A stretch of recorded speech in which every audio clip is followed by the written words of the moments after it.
Welcome back to iRacingTV, episode 13. I'm your host, Sean Siff. We've got a great episode for you. We're going to get started. First thing we cover is an update with Tony Gardner, our company president, on future and upcoming projects within the iRacing service. Then we go to a mid-season report on the NASCAR iRacing Series World Championship and the iRacing Grand Prix World Championship Series. After that, we premiere a brand new segment on iRacingTV called Garage Talk, which is made by members for you. Then we're going to conclude the episode with a short bio on iRacing staff member Kevin Iannarelli. He races modified race cars at racetracks all over New England. It should be a really cool episode. We hope you stick around and check it out. Hey, I'm Kevin Iannarelli, Associate Producer for iRacing, and you're watching iRacingTV.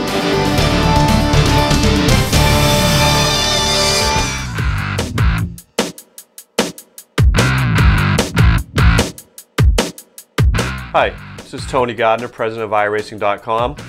I'm just going to give an update of some of the things we're working on here at the office here in Bedford, Mass.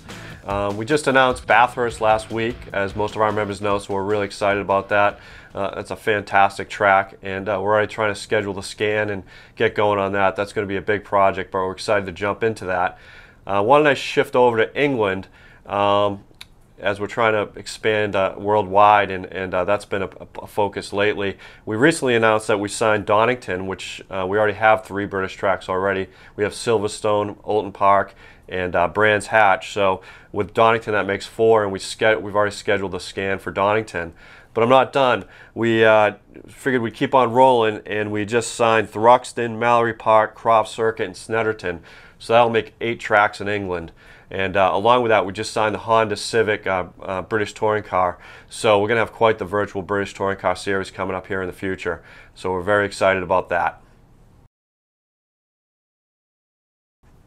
Some of the other things we're working on as far as licensing and scanning and building different things is we're on our way down to scan Rockingham. Not Rockingham, England, which is confusing our forums. That's another track in England that we don't have, but Rockingham, North Carolina. So we're on our way down to scan that track.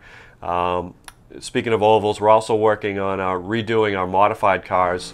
Not only putting the new tires on those cars, the SK and the touring car, but completely rebuilding those cars from the ground up from a physics perspective. Those cars are getting a little old in the tooth, and we want to bring those cars up to current standards. We're also working, the Legends car has the new tire model on it, but we think we can do more on that to improve the driving of that car, so we're also taking another look at that car. Moving to art, as people know, Langley is the next track that's due out, and that's coming in June, in a couple weeks from this recording. After that will be Zolder. That'll be in the July-August time frame, and then Oran Park will be in September or October, somewhere in there. The other thing the guys are doing is working on shader.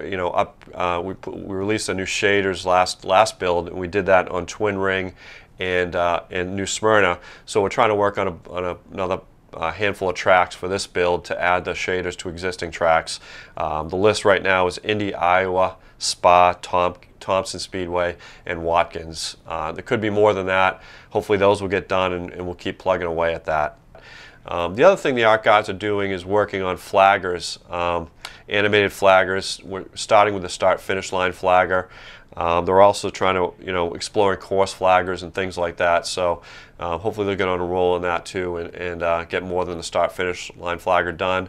And hopefully that'll be in the build at a minimum. Before I touch on development, there's a couple big projects in the works there that most people know about. One thing I did forget to mention on the art side is we are making some good progress on the McLaren car. The guys are working on that car, so that's going to be a really cool car. But from a physics perspective, we haven't done a real lot of work on that yet. The physics guys are focused on the existing cars first for this build. And we're releasing some of those cars as we finish them, like people saw with the V8 Supercar a couple weeks ago and the Mustang last week. So that's what the physics guys are focused on. And then next build, we'll start focusing back on the new cars.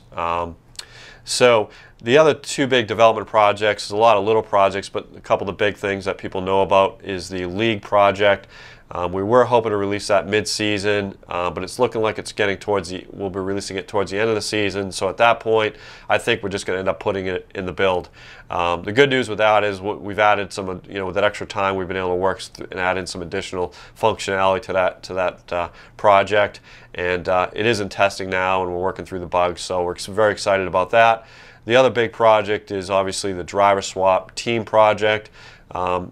Just to let people know we haven't forgotten about that. It's high priority, but it's just a very, very big project. So we're almost ready to go into testing on that as well. But it definitely will not be in this build. So, but we're still slugging away on it, and very excited about what that'll mean to iRacing in the future. So that's it from here. Thanks for racing with us, and I hope to see you guys all on the track, and girls all on the track soon. Thanks.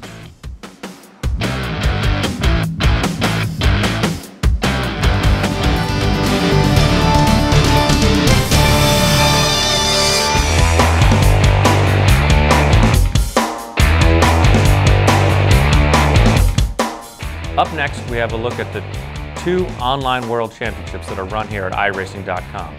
First, we have the iRacing World Championship Grand Prix Series that finds the best of the best in road racing using the beautifully rendered Williams Toyota FW31 on digital versions of some of the most famous circuits in the world. Then we examine the NASCAR iRacing World Championship, which brings the creme de la creme of oval racers to the forefront to make their claim for the only NASCAR-sanctioned sim racing title in the championship ring. And to ramp up the intensity, iRacing awards $17,000 in prizes to each championship, with the winner collecting $10,500 in cold hard cash. The iRacing World Championship Grand Prix Series is the pinnacle in sim road racing competition. It brings out the best road racers on iRacing's millimeter-precise versions of some of the world's legendary circuits, racing wheel-to-wheel in the Williams FW31. This year, the series is heating up as current world champion Hugo Luis attempts to make iRacing history and become the first competitor to retain his crown in consecutive seasons. But bouncing back from an off-par 2011, Gregor Hutu has got the bit between his teeth and is determined to reclaim his spot as the globe's #1 sim racer. So it's no surprise that the Brazilian and the Finn are doing battle at the top of the current standings. And with only 16 races on the schedule, it's anyone's guess who will rise to the top this year. With a VIP trip to the final NASCAR race of the year at Homestead, Miami to collect a championship ring on the line, it's no wonder the 2012 iRacing NASCAR World Championship is proving to be as frantic, challenging, and bruisingly competitive as ever. The 17-race series takes the Chevrolet Impala COT to iRacing's versions of America's most famous oval circuits. 50 of the best oval racers bid for the biggest prize in online oval racing. Continuing where he left off, last year's champion Ray Afala can be found hanging out in the top group of drivers with 3 wins to his name, as he bids to retain his NASCAR crown. Michael Conti is shadowing his every move, and they can barely be separated in the standings at this point in the season. Another name to watch for is Nick Ottinger. It's all Nick Ottinger. The Gale Force Sim Racing Rheem Chevrolet comes to victory at the Charlotte Motor Speedway in the 300-mile event. This year, 25 drivers were promoted from the Pro Series to the NASCAR iRacing Series World Championship. These new challengers are proving to be no slouches as they bend fenders with the world's best oval drivers. We'll have to wait until the series visits Homestead to see who the 2012 champion will be. It certainly looks like both of iRacing World Championship series are headed to exciting finishes. It's going to come down to the wire, so make sure you watch the live broadcasts at iRacing.com/live and the race reports at InRacingNews.com and NASCAR.com.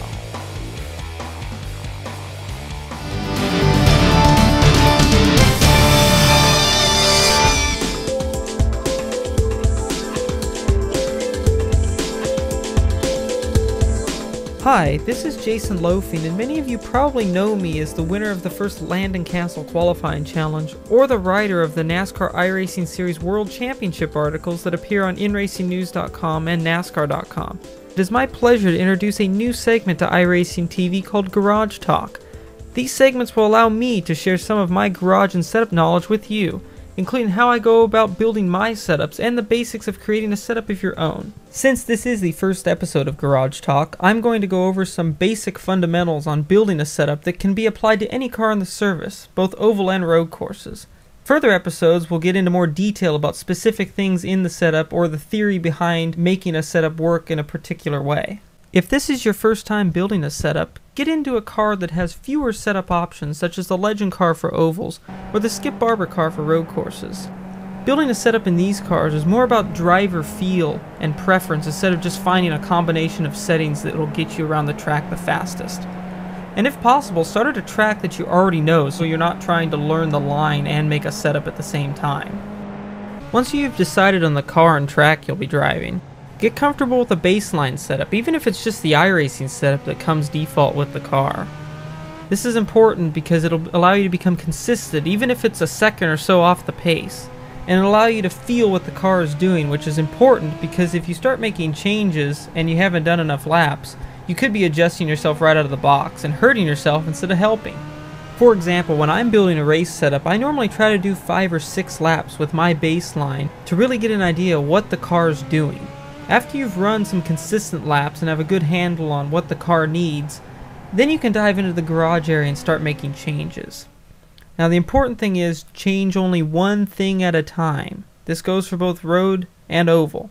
If you change more than one thing, you don't know which thing you changed made the car better. For example, if you changed air pressure and springs and all of a sudden the car's better or worse, you don't know if the air pressure, the springs, or both made the car behave differently, and it can lead you running around in circles and not really getting much accomplished. Now I know I said earlier that the basic cars with fewer setup options are more about driver preference than all-out speed. There still are some settings that need to be within a window to have the best setup. Things like tire pressure or camber. For example, if you set your tire pressure too low, the car is going to feel really squirmy under any sort of load, whether it be acceleration, braking, or cornering. If you set the tire pressure too high, the car might feel great for a lap or two, but you'll notice the tires will lose grip once the temperature and pressure builds in them. So aim for a tire pressure that's not too squirmy, but isn't outrageously high to where the car is not going to be very good after a lap or two. Camber, just like tire pressure, also needs to be set within an optimal range for the best results. Now this range can vary widely depending on the car you're driving and the track you're driving it at. But in any case, to find the most optimal camber for your car and track combination, you need to go out there and do a run, probably 10 or 12 laps, come into the pits, go into the garage, and look at the tire wear percentages. Now a lot of people like to use the tire temperatures to find out what camber is best, but I think the tire wear is much better in iRacing to do this with. Now on a road course car, you want the inside and the middle of the tires to be about the same after, say, half a fuel run.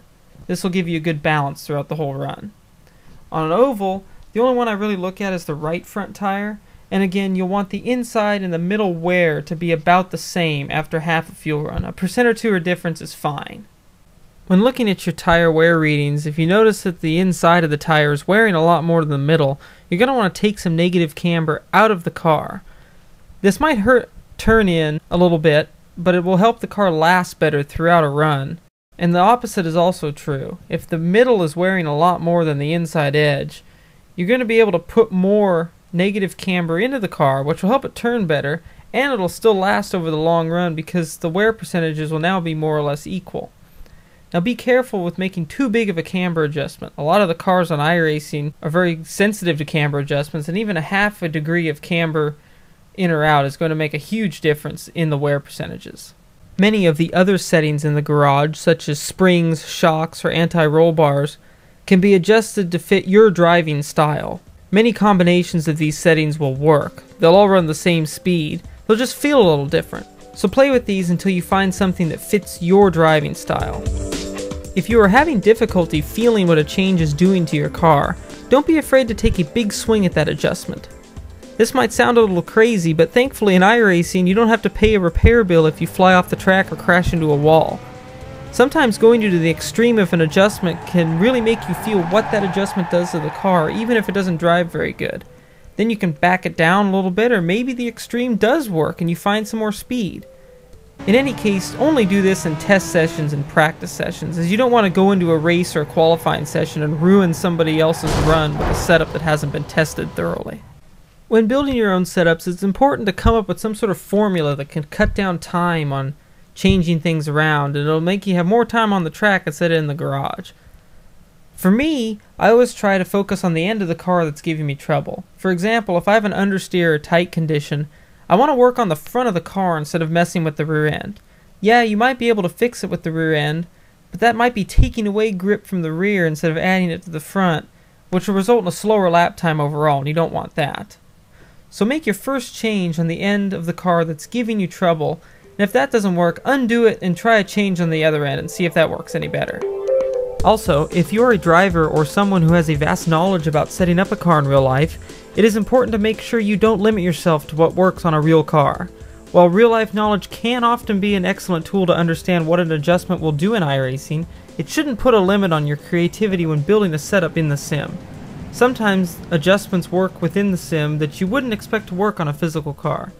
That is a natural consequence of the dynamics of real-world racing, but it also gives an advantage to drivers who are willing to think outside the box and look for a solution that isn't always obvious. I sincerely hope this has been helpful for our newest members, and I'm looking forward to producing many more of these episodes in the future. Remember, knowing these fundamentals are essential to your iRacing career. Even if you never plan on being a setup guru, these basic concepts are important to know when you're trying to help your team or just have a more enjoyable experience within the service. Thanks for watching, and be sure to tune in for our next installment of Garage Talk.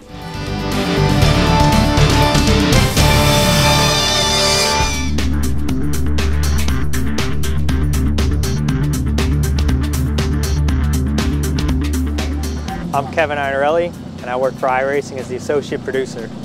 I manage all track building of the track geometry, sound recording of all the cars, and laser scanning of the tracks. We're at Star Speedway today in New Hampshire, and we're racing my Tour Type Modified in their weekly division, and it's the first race of the year. It's similar to the car that's in the iRacing service. It's a Tour Type Modified, 600 horsepower, about 2,600 pounds with big honking tires on it. I've been racing since I was 17 when I was a QA tester for formerly Papyrus Racing Games, and I've been pretty much racing since then, running go-karts, four-cylinder modifieds, late models, and now Tour Type modifieds. It's a lot of work. It's pretty much like having a second job. I leave iRacing at night and I spend all the way to about 9 o'clock every night working on the car with my family. We go through everything of setup, maintenance, just nut and bolting everything, and just trying to figure out how to make it better each week.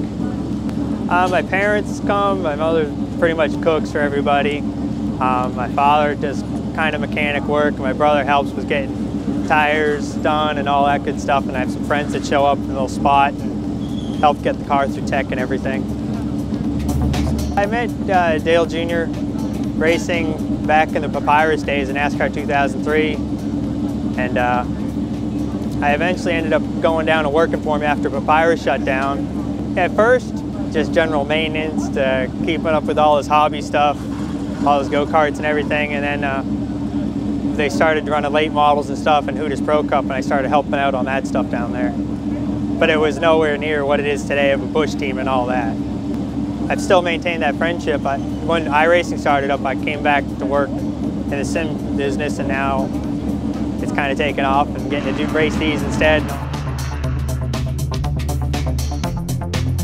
The sim helps you learn how to set passes up, how to be consistent on the racetrack, and what to do in certain situations when you're out there. But it also helps you adjust your car too, because you can make changes in the garage and know what it does, and then when you go to the racetrack, you can apply those kind of adjustments and not spend hours on end trying to figure things out on your own. Tracks that are in the service, it certainly helps you get up to speed pretty quick when you've never been there in real life.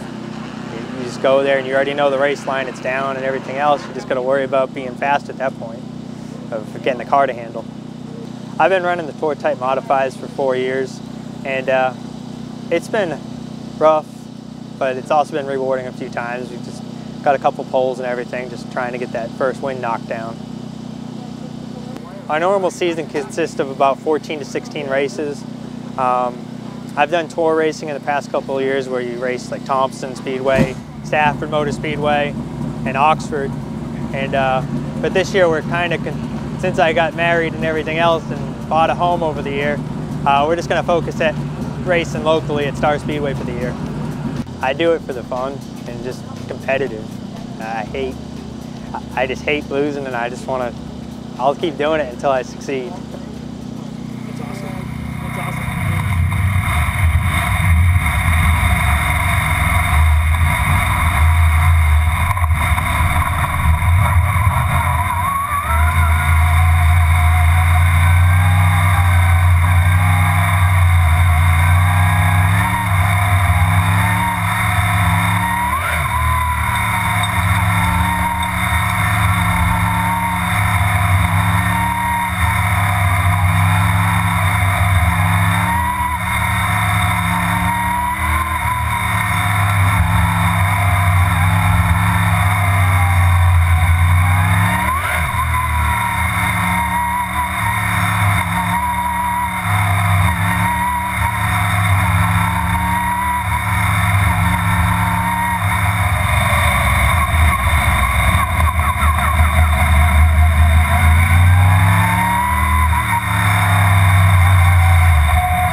Thanks for watching episode 13 here at iRacingTV. We hope you enjoyed it. We'll see you next time.